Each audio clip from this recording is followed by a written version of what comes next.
Breaking news, famous Lego builder Grant Davis has been exposed for having wide, nary broad shoulders. In this viral clip that's hitting the internet by storm, we see the pop-up book designer's shoulders broader than we've ever seen them before.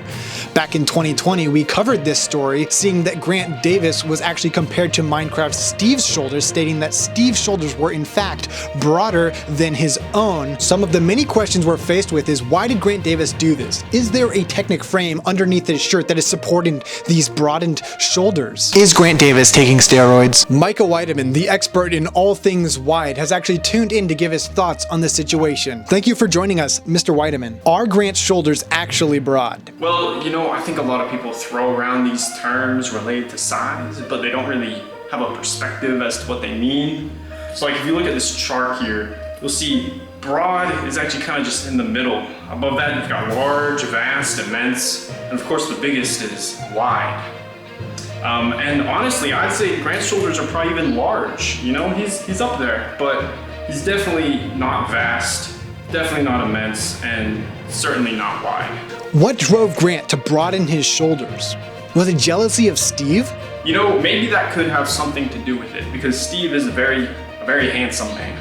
But I think there's just a general masculine urge to be broad and wide. And so I think it's a good thing that Grant has followed that desire. Do you believe Grant is planning on picking up the entire Lego community to place it on his shoulders? That would be a heartwarming thought, but I actually don't think Grant is that interested in helping out the community. I think he's more just doing it because actually recently studies have shown that having broader shoulders helps the YouTube algorithm.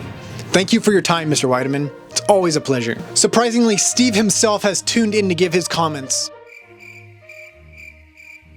We asked a few of Grant's peers to see what they thought on this entire broadening shoulder situation, and they said as follows. Brick Ninja chimed in saying, "No offense to Grant, but I have never once put any thought into the breadth of his shoulders, nor anyone else's. This must be truly devastating news to Grant." Caleb Inman also noted, "I would call the broadness of Grant's shoulders averagely nerdy." Finally, I'll leave you with a quote from Samuel Goldwyn. "A wide screen just makes a bad film twice as bad." And unfortunately, I hope you're watching, Grant, because this is some devastating news that I'm afraid you needed to hear today. That brings us to the end of this broadcast. Coming up next is a tragic story of a young boy named Timothy, where after sorting his collection, vanished from the Lego community as a whole. I'm your host, Eli Wilsey, signing off.